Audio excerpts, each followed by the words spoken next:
Good evening.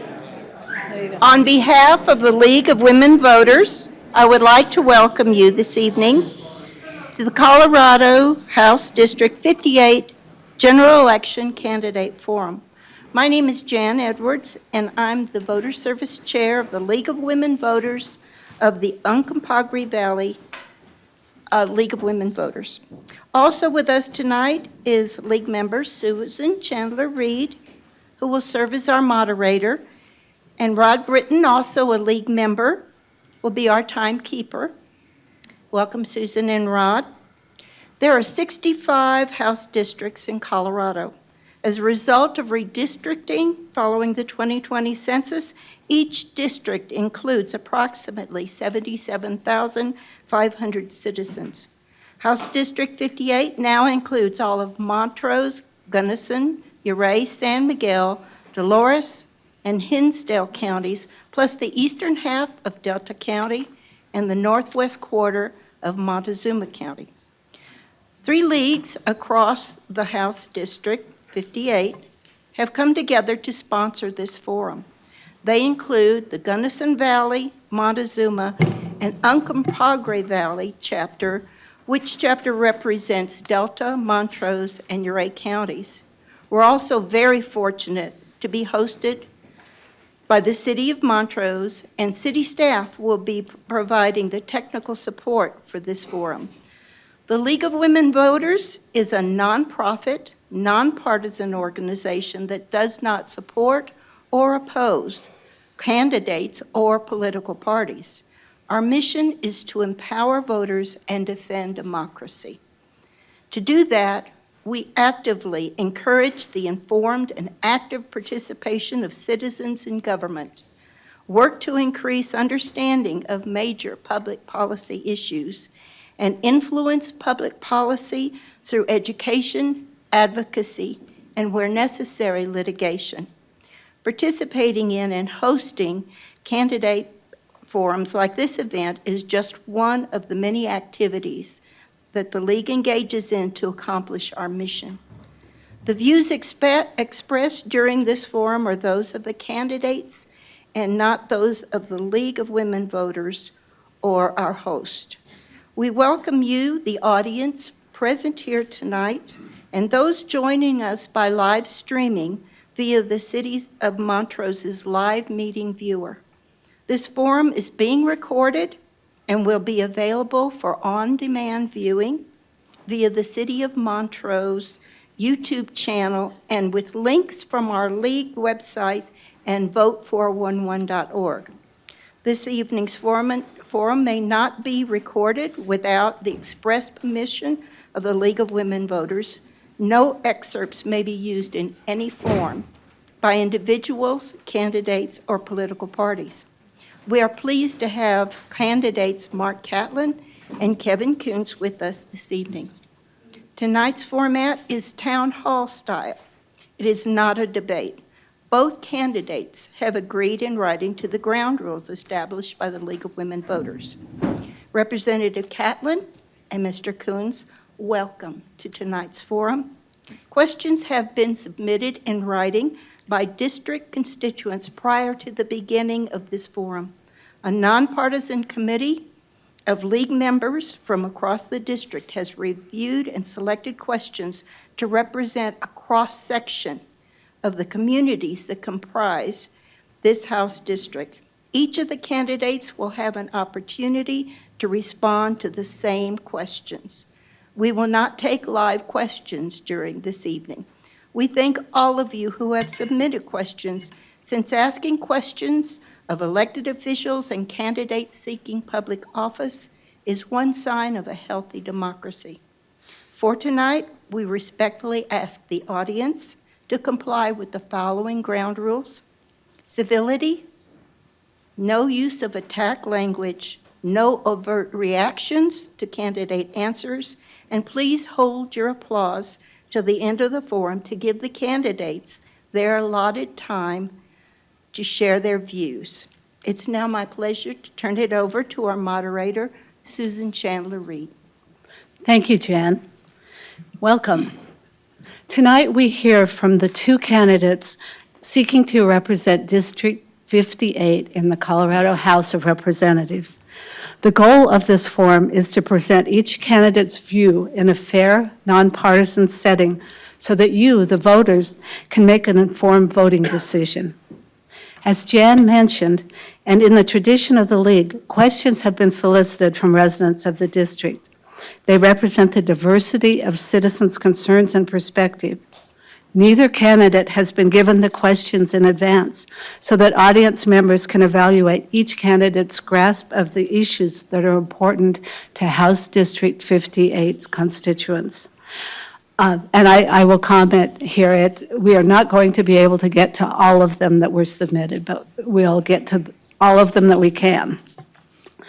I encourage you to listen carefully to the candidates' responses. Did they answer the question? Does their response indicate an understanding of the issue?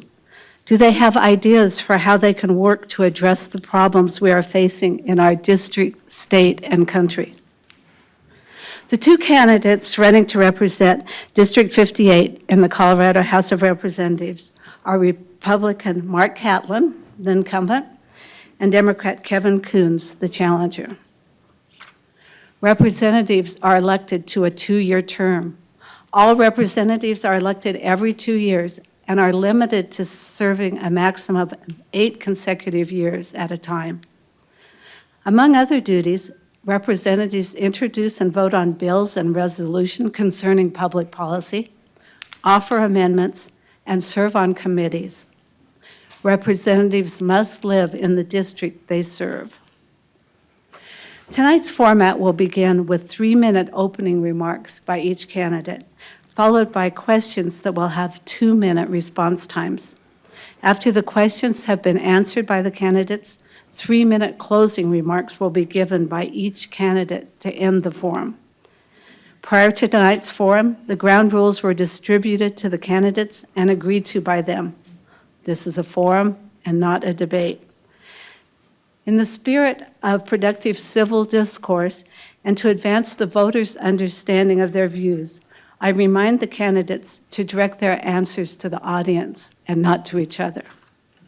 And candidates, please keep your eye on the timer. The timer will keep you informed of your time remaining.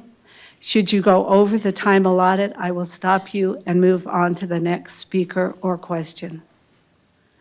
The views expressed this evening will be those of the candidates, not of the League of Women Voters or the City of Montrose. Again, please be aware that the League neither supports nor opposes candidates or political parties. We will begin with the opening statements from the candidate in the orders of which they appear on the ballot. Mr. Kuns, please begin. Excuse me. Good evening, everybody. Thanks for coming out on a Friday night with high school football game going and the World Series starting tonight. And I got to plug Go Astros, by the way. So thank you for coming out. I'd like to thank the League for putting this together. I know it's a lot of work. And I'd like to also give a shout out to everybody on live stream. 6 months ago, Bobby and I started on this venture. And we started down in Dove Creek, and the district from Dove Creek goes all the way up to Crested Butte. And I know we put on thousands of miles going back and forth. I think we were in every parade that was on this summer. I think we were at every convention or every festival we were at. And it was really great because you really got to talk to hundreds and hundreds of people. And I found it something very interesting when I had those conversations. People weren't asking me about where's your stance on women's rights, or where's your stance on gun legislation, or where's your stance on water or ag. What I got from everybody was this sense of hopelessness, of people being tired, people just feeling like they're lost. They're at this point where they're really discouraged with the political landscape in this country today. There's nothing but a lot of finger pointing, yelling, name calling, screaming. You know, we have elected officials that seem to spend more time dividing than uniting us. And I think that's something that worries people. But even more than that, what I found is people are really, really sick and tired of conspiracy theories. People are over the fact the election was stolen, it was fraudulent. People are over the fact that school boards are somehow trying to control our children. People are over the fact that teachers are teaching critical race theory, which has never been taught in a school unless you're in college. People are over the fact that now we're talking about fuzzies and litter boxes in classrooms. People are over it. It has to change. And the other thing they're over is extremism. They're worried about what's going on out there with extremism. So as I talk about this tonight, what I want you to understand is I want to be part of a movement. I want to be a part of a movement that brings dignity, respect, empathy back to politics. I want to be part of something that I think is more important than being a legislature today. It's about bringing hope and bringing healing back to the Western Slope, because I think that's needed as much as legislation. And that's what I'm really running for. I'm pretty comfortable that I can help run bills, but we need a lot more than that. We need somebody who's going to work 12 months out of the year, is going to bring this community back together. This divisiveness is killing this country. And so with that being said, my name is Kevin Kuns. I'm a Western Slope Democrat, and I'm running for HD 58. Mr. Catlin. Thank you. Thank you for putting on this forum. It gives the local community an opportunity to see and hear us. Thanks to the City of Montrose for letting us use the facility. But more than that, thank to you.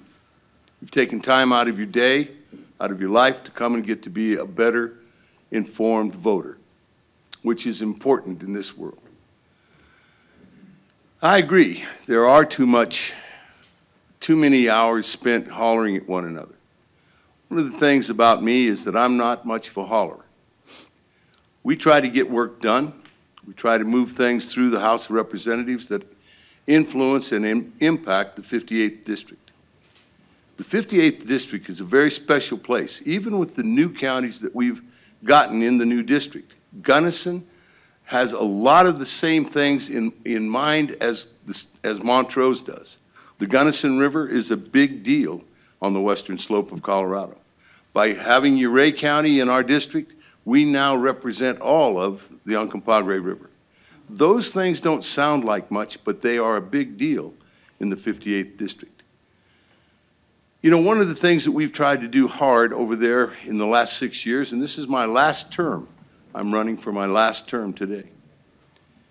We've tried very hard to bring bills that had something to do with the 58th District. Rather than running a bill that's look at me statewide, we did things that were a little less high profile, but had something to do with you and I. We're neighbors here in this valley. It doesn't matter where you live, east, south, north, west, out on Spring Creek where I live. We're neighbors because we live in the same communities. Gunnison is a neighbor to Montrose because of all of the things that they've got going up there. They have issues that are the same issues we have. All over the 58th District, you'll find people that are caring about what's happening to their communities. Not necessarily what's being done to them, but what can they do? That's what we've tried to do, is open the door to our office and make sure that people had access to come to the office, call us on the phone, or reach us by email. People are wanting something from government. What they really want from government is let them live. Let them do something. Let them work their jobs. Let them go back to school. Let them open up their towns, and let's get on with living here on the western slope of Colorado. That's really what I'm here to do, is to help us get on with living in the western slope of Colorado. Thank you. Thank you both. We'll now move to the question and answer section. As Jan mentioned, questions were received from the audience and league members prior to the beginning of the forum. And before they were given to me to ask the questions, they were screened by the league for duplication, proper decorum, and level of public interest. Each candidate will be asked the same question and will have 2 minutes to respond. Prior to the forum, we had a coin toss, and Kevin Kuntz will be the first to answer the first question. We will then alternate between the two candidates with subsequent questions. So, gentlemen, the first question has to do with bipartisanship. How will you work in a bipartisan or multi-partisan manner to deal with the diversity of House District 58 constituents and the rural-urban differences within our district? Well, I think, first of all, this is a big district, and there are similarities in this district, but there's also a lot of differences. I know from traveling around that the way people farm in the Gunnison is different than the valley. If you go down in Dolores, it's different. But I think the biggest thing I see today is I don't see how this country can move forward if we don't have not only bipartisanship, but we don't have a community where ag and urban are working together. I mean, we are hooked at the hip. I don't survive if a farmer's not putting food on my plate, and they don't survive if I'm buying that food. And I get so sad today when I go out and I keep hearing this divide about dividing us. You know, we're in this thing together. And I think if you want bipartisan bills, you have to understand that we have to do this together. And I also think in a whole, what we need to make sure we're doing is when bills are written on Denver, out of Denver in the Front Range, a lot of times they're written by people that live on the Front Range. They don't always understand what life's like on the Western Slope. And I know I've talked to whether it's Chief Hall or other people, I think it's important that when there's legislation coming out of Denver, the first thing I would do is I'd bring it back to people here. If it's a mental health issue, I'm bringing it to whether it's Axis or somebody. Take a look at this bill. What do you think? Is it going to work for you in Montrose? Now, is it going to work for you in Denver, Delta, and Montrose? Same thing with any kind of bills that would have to do with law enforcement. Chief Hall would be my first call. And I don't think that always happens, where legislators come back into their community and say, look at this bill. What do you like? What don't you like? And from that, let's make some changes I can take back so that it's going to work here, because a lot of times those bills that do get passed on the Front Range aren't always effective in a rural community. So I think being bipartisan and also realizing that if a Democrat writes a bill that's not going to work here, I'm out. And if that means I draw the ire of the Democratic Party in the Front Range, I'm in. I'll take that all day long. Bring it on, because I want to make sure it's going to work here. And I don't care if a Republican sponsors it, a Democrat. I'm going to vote what's best for HD 58, and I'm going to put people over party every single time. Thank you. Representative Catlin. You want to repeat the question? Yes. How will you work in a bipartisan or multi-partisan manner to deal with the diversity of House District 58 constituents and the rural-urban differences within our district? Well, first off, I was appointed the vice chair of the Ag, Water, Natural Resources, and Livestock Committee. We are in the minority. I'm the first minority party member that's been appointed to that position by the majority party. So that's an indication that I am a bipartisan and that I do work across the aisle. Every bill that I've run and passed has been sponsored together with me by a Democrat sponsor. You have to do that in this day and age in order to move legislation forward. One of the things that's done for me is it's helped me develop relationships, and more than likely we will be working with Western Slope legislators, because they understand what I'm trying to say and I understand what they're trying to say. When it comes to the House of Representatives, there are times when it's going to be party, but more than likely, there are times when I can go across the aisle and say, this is a good bill for my district. If you'll look at it, it's good for yours too. We've passed a number of bills, and it takes 33 people to vote yes in order to move a piece of legislation across the floor. There are currently 41 Democrats and 24 Republicans. So I have to have bipartisan support in order to pass bills that impact you. And we've been able to do that. We've been very successful.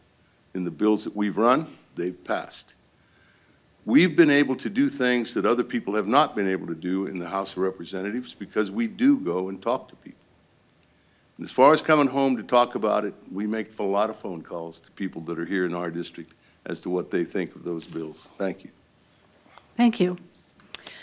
The next question has to do with gun violence.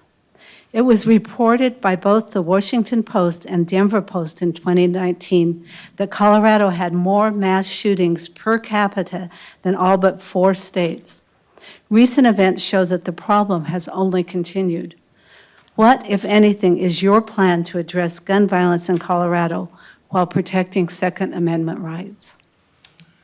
Mr. You know, Catlin. that's a complicated question. The state of Colorado has tried to deal with some of that with red flag bills and those kind of things. I think probably the place to start on most gun violence is in the mental health center, because most of these individuals that have participated in this gun violence, once it's found out, they are really needing more mental health care than they need anything else. After they've committed these crimes, then we find out that they're out of balance, that they've been on their Facebooks, they've been on social media, they've said crazy things. It seems to me like we're missing the boat when it comes to people that have a problem. We recognize them in our communities. More often than not, people say, yeah, I knew that he was in trouble. But nothing is done because we don't have the facilities. We don't have the nerve to say we need to get these people into help. As a community, as a society, we need to take a look at those kind of things. The idea that we would restrict guns, in my mind, goes against the Second Amendment. I believe in the Second Amendment because I believe that, we see on the news today, people are breaking into houses, big houses, high-powered houses, and causing violence. Not with a gun necessarily, but those people need help.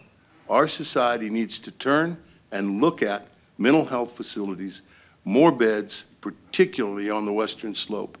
Statewide, we're doing what we think we can. There's always more that can be done, and I'd be in favor of that. All right, thank you. I'll repeat the question.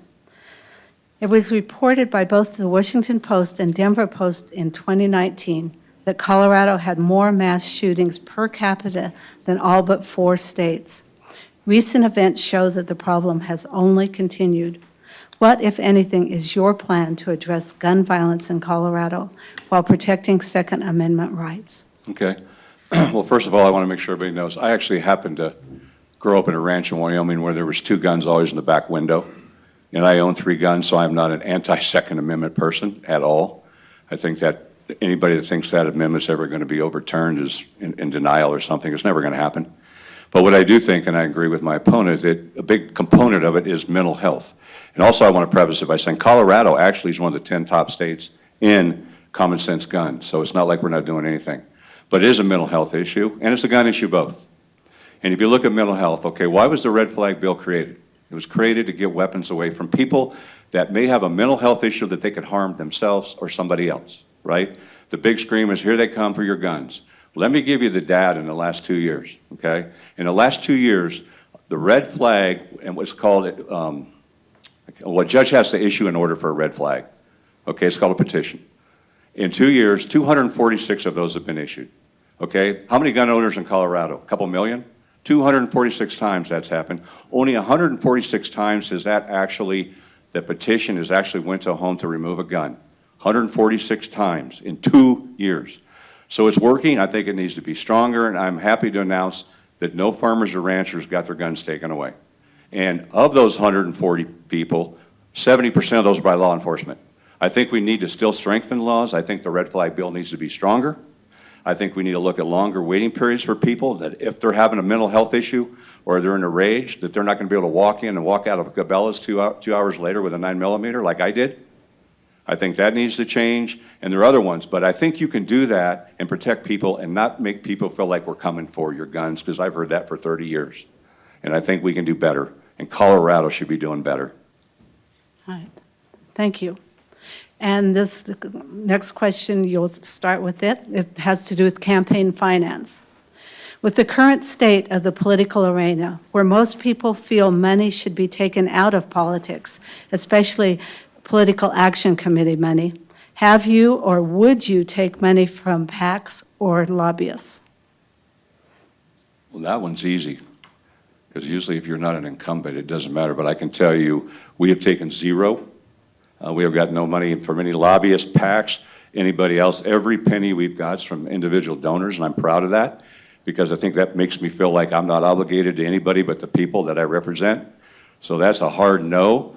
I did get endorsements, but the ones I even got, I told them I did not want any money from them. I was doing it all through individual donors. I wish I could have gotten more of the endorsements, but I did not want their money when they offered, because I wanted to make sure I kept it above board, that we're transparent, and everything we're doing is from individual donors or county parties, which is completely legitimate. Everybody gets those, but that's it. Thank you. All right. Do you like me to read this again?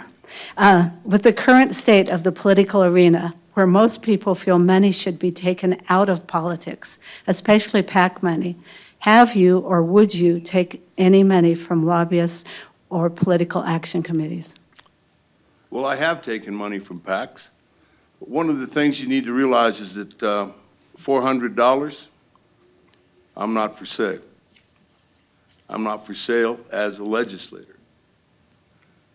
I think one of the things that we miss is that people realize if you're an effective legislator, they want you back in that building because you can run bills that pass, that you can help them do the things that they would like to do. Taking money from someone does not obligate me to anything. I take money from individuals, and I'm not obligated to any individual that gives me anything from $20 to $400. So I think one of the things is you got to send people to the legislature that are ethical, that will tell you the truth, and that will stand up for you. That's part of this job. Money is not what this is about. You know, when I get money from people, I feel like it's still theirs. I spend it like it's still theirs. You know, I buy the ads, I buy the things that it's going to take to get reelected. And that's what people give me money for.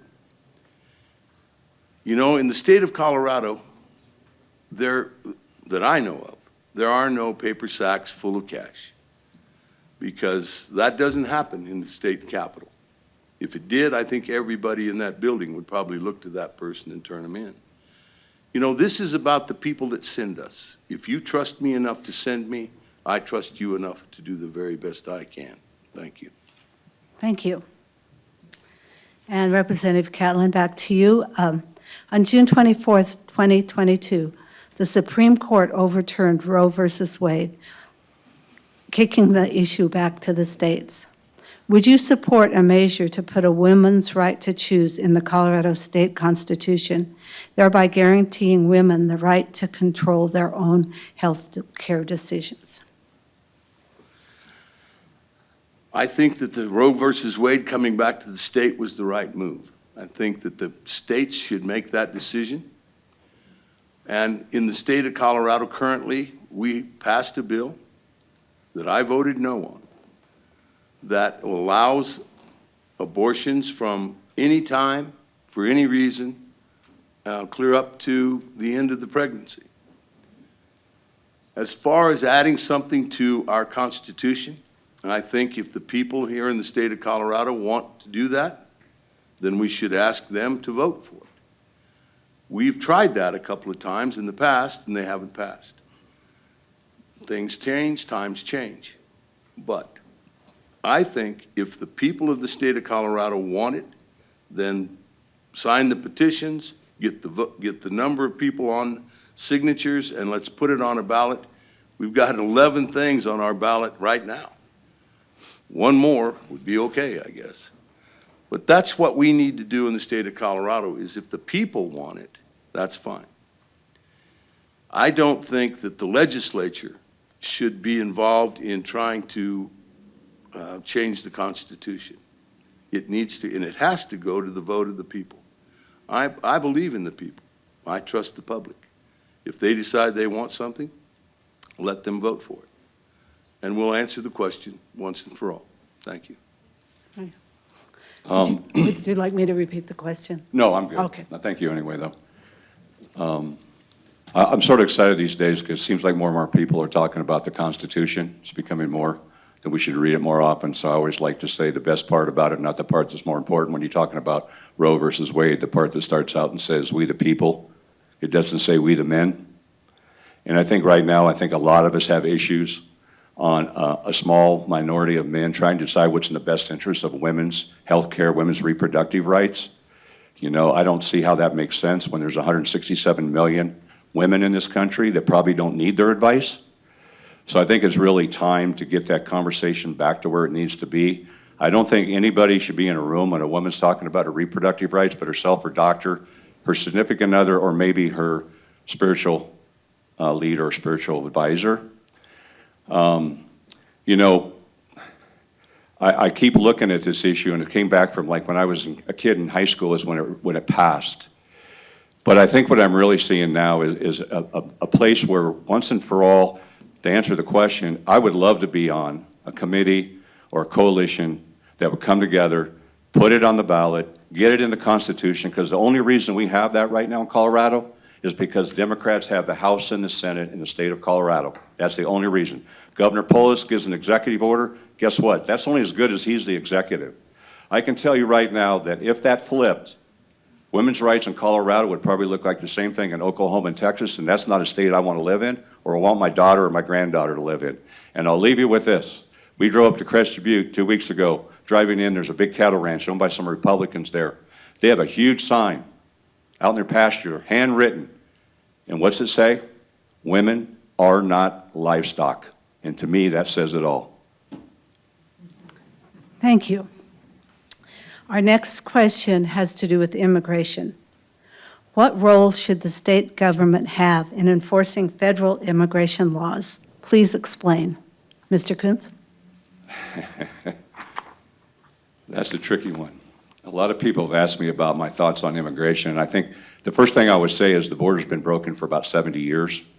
And I don't care who's in the White House, they always get blamed. If it's a Republican, they get blamed. If it's a Democrat, they get blamed. It has been a mess for a long time, and I keep hoping that somebody's going to figure out what we need to do. What's a way to do it with passion? What's a way to do with distinction down there so we're not treating people like cattle coming in and out? It is broken. There's no doubt about it. And I don't know anybody in the world that wants open borders. That's a great, great speech or a great little soundbite, but nobody wants open borders. So when I look at this, I don't see right now, unless you're talking about sanctuary cities in states, I don't really see as a state legislature where the state plays a big role in immigration, because I think that's a federal issue. I mean, I have thoughts and ideas, but I don't see that's going to come up a lot at a state level. You know, how hard can we dive into something that's being driven by the federal government? Like I said, it needs to be addressed. I mean, somehow we have to stop it. I mean, now you're looking at a crisis of fentanyl that's going to get really bad before it gets better in Colorado. I know it's coming across the border. How do we stop it? I don't know. We need to do it. But, I mean, we need to come up with a policy that both Democrats and Republicans can come together on and figure out actually a solution, because for 70 years, all I've seen is finger pointing. It's your fault, it's your fault, it's your fault, which seems to be the status quo in government a lot these days. If you don't have a solution, just blame the other guy. So that's what needs to change. And if I had the idea how to fix the border, I'd probably be getting paid a lot of money right now and be a pretty popular person. So I'm going to leave it with that. All right, Representative Catlin, what role should the state government have in enforcing federal immigration laws? Please explain. Well, in enforcing the law, I don't think the state of Colorado has a place enforcing federal law. I do worry about the state of Colorado making it a sanctuary state, forming a new office in the state of Colorado, New Americans, and that's basically for people that are illegal aliens, or illegal migrants. Immigration is much more difficult to deal with when we have such a massive amount of people coming in. Immigration, in my mind, should be, you sign up, you want to become a citizen, you go through the process, you become a citizen. The farm that I've been raised on, we have helped a number of people become citizens because it's important. We want them to be citizens. The idea that you continue to have to hide and those kind of things is not very productive. But right now, we are in a terrible situation. We need, in my mind, to stop everything at the border right now and give this country an opportunity to start figuring it out rather than having a continuous cattle herd of people coming across our border. We don't know who they are, where they are, you know, and the idea that we can simply assimilate millions of people without a plan is not going to turn out for the state of Colorado well. It's not going to turn out for the United States well. This is the greatest country in the world. Give us an opportunity and we'll figure it out. But the point is, we are being flooded right now. We don't have the systems necessary to take care of all these people as they come in. Thank you. Thank you. All right, and back to you. What do you feel is the biggest issue in this coming term, and how will you address this issue on the state level? I am. There are a number of issues that are going to be great big in the state of Colorado. One is the drought. We're setting on the edge of changing how each and every one of us lives in regards to the Colorado River. I know that some people are not too concerned about the Colorado River, but I can tell you when your water's shut off because you have a water right that's younger than 1922, that'll be certainly a bad day. And there are a lot of water rights in the state of Colorado that are younger than 1922, which is the Colorado Compact. The second issue, and I mentioned it earlier, mental health. Mental health is getting to the point where we're considered, we talk about it even in our, when you go to a barbecue or you go to town to talk across the counter to a clerk, people are concerned about it. Safety and health are a big deal to everyone. The other thing that I'm concerned about is that the state of Colorado is becoming a crime capital. The largest number of stolen cars, the second largest in fentanyl death. Law and order is a big deal. It's going to be a big issue in the state of Colorado this next session. All right. Thank you. Mr. Kuns? Well, you'd have to be living in a cave if you didn't understand where the Colorado River is right now. I mean, it's bad. It's getting worse. I fear that, sadly, like a lot of things, there's not a lot of solutions, a lot of blaming going on, and sadly, if that keep happening, I think you're going to see the federal government and the Bureau of Reclamation come in, and I don't know about anybody else, but I'm not really fond of that idea. So I'm hoping that people are going to realize that they're going to have to make cuts, whether it's in ag, whether it's in the cities, whether it's in any kind of water, industrial, recreational, everybody's going to take a big hit, and that's just the way it's going to be, and it's the new norm. And there's a long list of a lot of things we need addressed, but I keep going back to the second most important resource in the state of Colorado, and that's our kids. Public education right now in Colorado is on life support, okay? We are ranked number 50 in what we pay teachers. Number 50 in one of the most beautiful, greatest places to live, number 50. We cannot keep teachers. They're leaving the state to teach somewhere else. They can make $15,000 in Wyoming. Why is that happening? Because in 1992, they passed Tabor. And Tabor was set up, and since then, if you look at the funding of state education, it's gone down ever since. You have a balanced budget you have to do, which they call the BS factor, and money gets borrowed every year to the tune of $10 billion since 2008 from education. It's going to get paid back, okay? It's going to get paid back, right? It's not happening. You get a little bit here and there, but it's not happening. But even worse than that to me is we're living in an environment where teachers always taught. My mom taught for 18 years. My grandmother was the first school superintendent female in the state of Wyoming, okay? So teachers do it for passion. Now they're not getting paid on top of it. They can't say this, they can't teach that. By God, don't teach this. If you do that, you're out. They're getting harassed by people, parents. Why would you want to do this? We have to fix this. Public education is the key to making sure our country gets smarter, not dumber. And right now it's broken, and if we don't fix it, it's going to get worse and worse. So if I'm there, I'm fighting for public education every day. All right, thank you. And to follow up on that, Mr. Kuns, what will you do to improve school safety in our communities? Well, it'd be good to get the guns away from the people that shouldn't have them. It'd be a great place to start, but that's not easy. That's not an easy thing to do. But I'll tell you what I would say is I attended a forum, I don't know, it was a month ago or something, here in Montrose, where Jim Pavlovitz and his team from the Sheriff's Department and the Police Department were there talking about what they put in co-responding, the programs they put together in Montrose. And I'm telling you, it's state of the art. I walked out of that really impressed with what people that come together can get done in Montrose to protect students. It was just amazing how they're working together, what they're doing, different levels of it, students at an A or a B or a C or a 1 or 2 or 3, I can't remember, but different levels, so you know what action needs to be taken. They're trying to protect the kids. They want to make sure if something happens, they take them out of school. How fast can they get them back into school? I mean, it was really impressive, but I have to tell you, the saddest part about me in all of it was how much money and time we're spending on keeping people's kids safe and not how much time and money we're spending on educating those kids. We have to balance that. And right now it's out of whack because of what's happened. You know, there's too many shootings. There's one every other day. You know, so somehow I think it's great that we have probably one of the best state-of-the-art public safety programs in Colorado coming out of what Jim and his team have done. But I still say it's a sad day when I didn't hear a lot about principals telling me that their number one job is keeping your kids safe at school. When I was a kid, their number one job is making sure I got educated. Somehow we have to mix those two together. All right, thank you. Representative Catlin? You want to repeat the question? Yes, what will you do to improve school safety in our communities?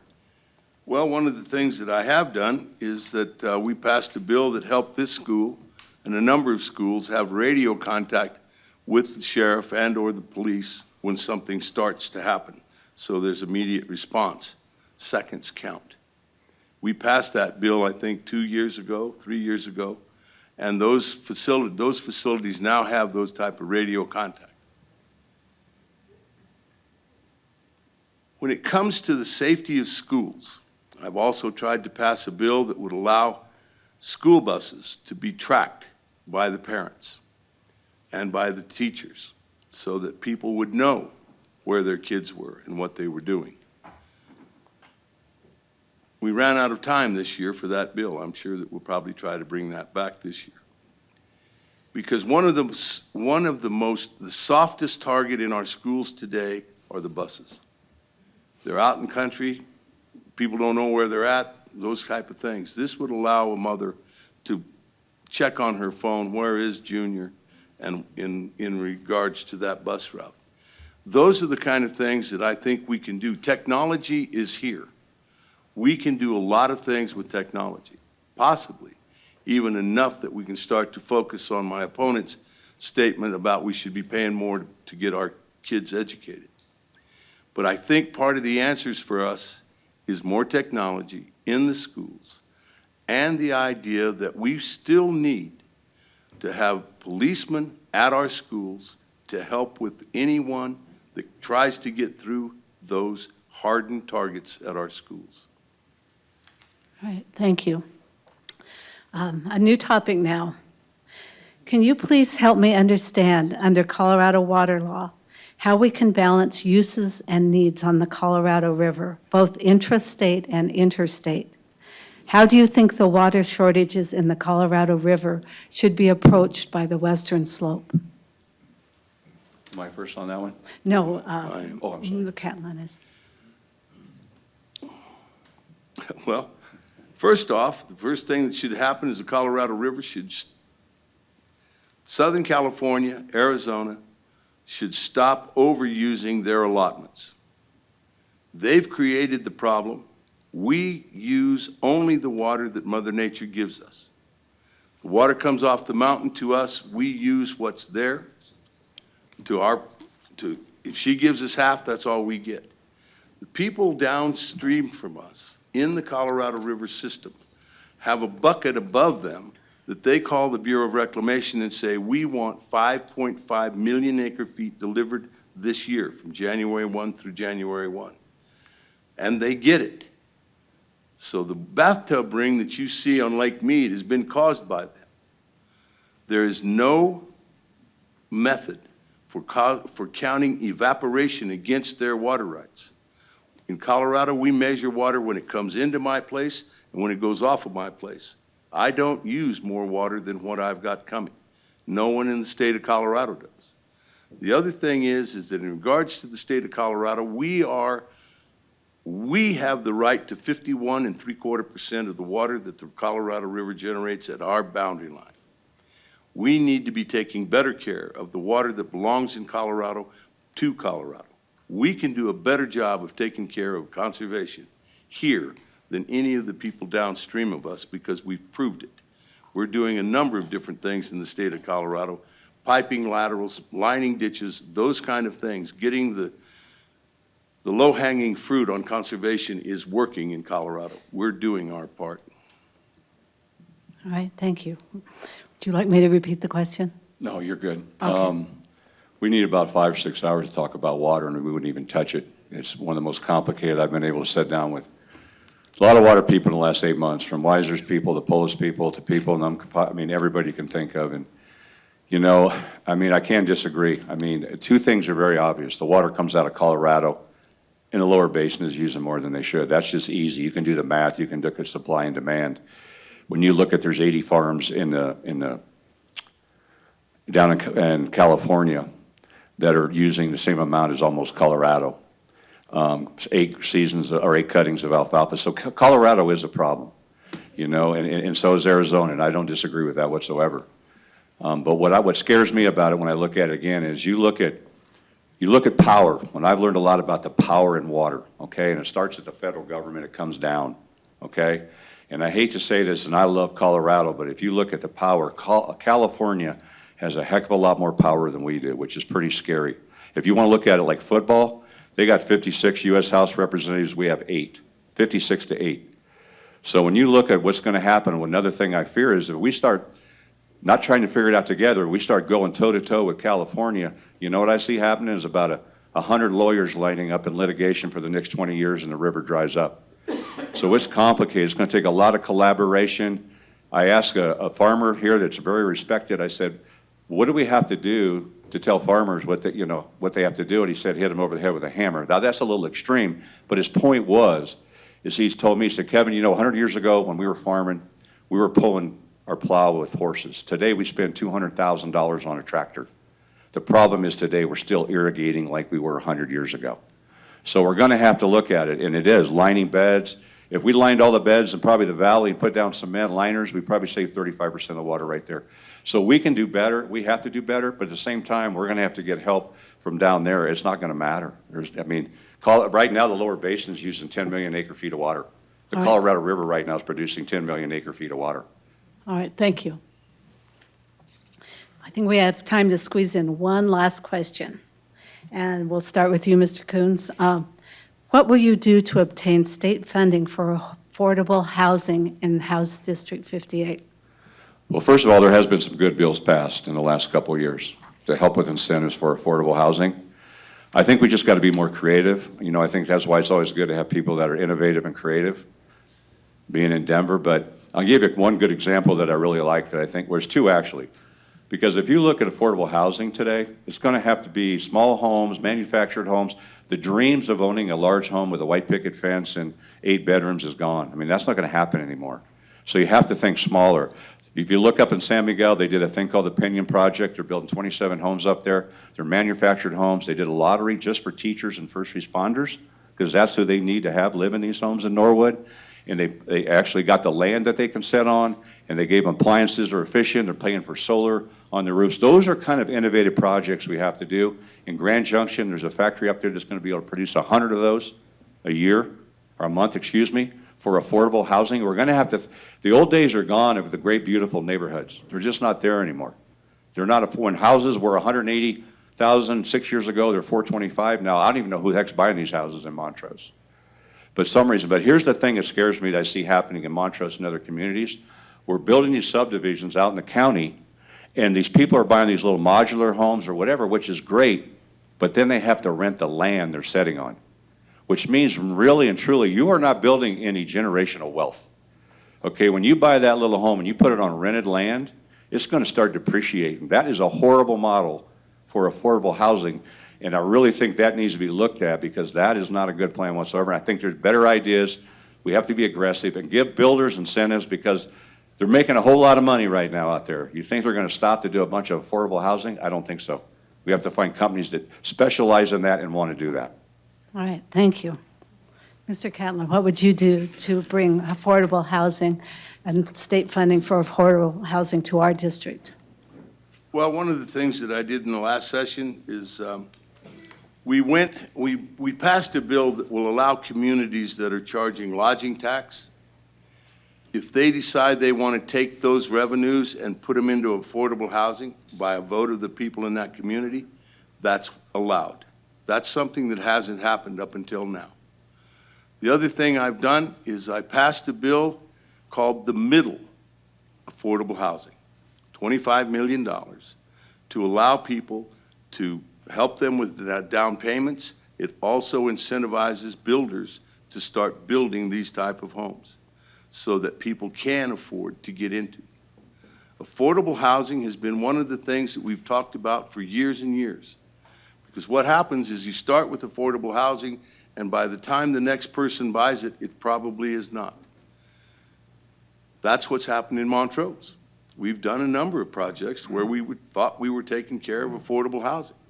But the marketplace continues to dictate where that goes. There may be some opportunities for deed restrictions that will keep those houses as affordable housing. There are a lot of ideas that can be worked on. Right now, it's on everybody's mind. That's probably the best thing that affordable housing has heard, is that we're in the process of thinking through it. There are bills that could be brought, but one of the things is where do we find the revenue? We simply can't take revenue from someone or take it away from their Tabor refunds in order to do that. We've got to find a way that it will work for everyone. That's what that's what we've been trying to do. That's why we passed those two bills this last session. All right, thank you. This concludes the question and answer portion of the forum. We will now turn to the candidates for their closing remarks. Representative Catlin, we'll begin with you. Well, thank you for hosting this deal tonight. It gives us an opportunity to have a civil discussion. And I think that's part of the whole deal in our politics today. Colorado has tried very hard to remain civil. We have some outliers on both sides of the line, but the majority of people that are involved in legislating or becoming a legislator are civil people. This is the most important job I've ever had in my life. I've had some good jobs, but this is the one that's the most important because it's about you, the people that trust me enough to send me to Denver. I trust you enough to do the very best that I can. People that walk into that building, when they walk up those tall steps to the next floor to sit in the House of Representatives, if they're not thinking about the people at home, they're not the right person to be in that building. It's a humbling place. When you're sitting there and you think about 145 years have happened in that building, it should take your breath away. Colorado is still the best place in the United States to live. The 58th district, I tease a lot of my colleagues that it's the best district in the state of Colorado, and I believe that. Take a look around. See if you could find a better place to live. You can't. You know, I've tried to find better places to live. Went to Grand Junction, lived there, lived in Fort Collins, all those places. But the point is, this is home. I was born and raised here. Yeah, I've been here 70 years, but it's still my home. It matters to me whether or not this district and this area continues to grow and thrive and become what it could become. We have the chance to be the best place in the state of Colorado to live. In fact, we're proving that every day by the number of people that are moving here. When I introduce myself on the Eastern Slope and say I'm from Montrose, I'm going to retire there. That happens a lot. And it's happening here. We are growing. We have a great opportunity to harness this attitude that this is a good place to live. Look at Montrose. Look at the things this little community has that no town this size should have. Everything from our hospital to the pavilion, all of the things that we just take for granted.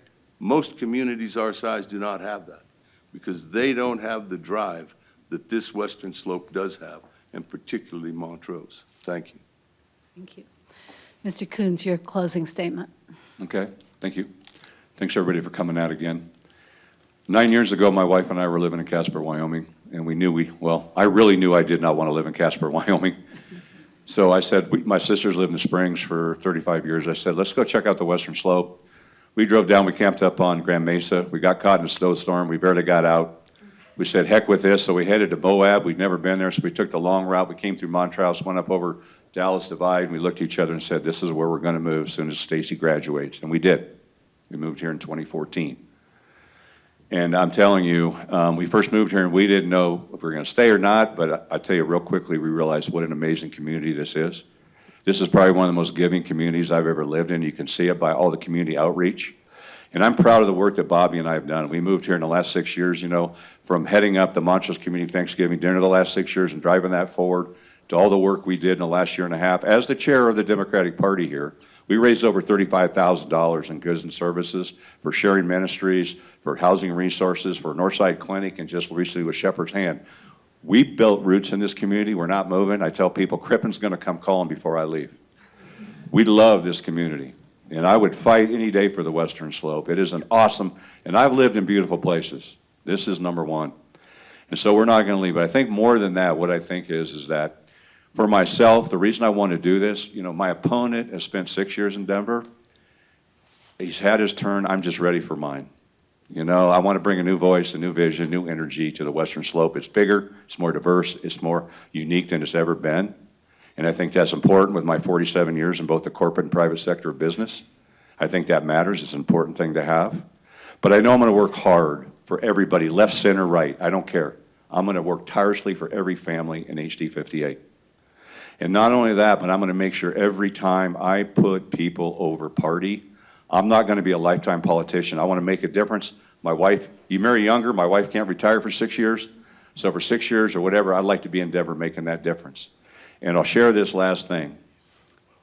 I may never have been the smartest person in the room, and I never will be probably, but I can tell you one thing in my life, in the workforce, I've never, ever been outworked, ever been outworked.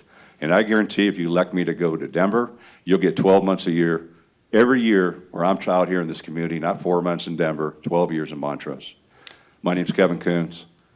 I'm a Western Slope Democrat, and I'm running for HD 58. And thank you for coming tonight.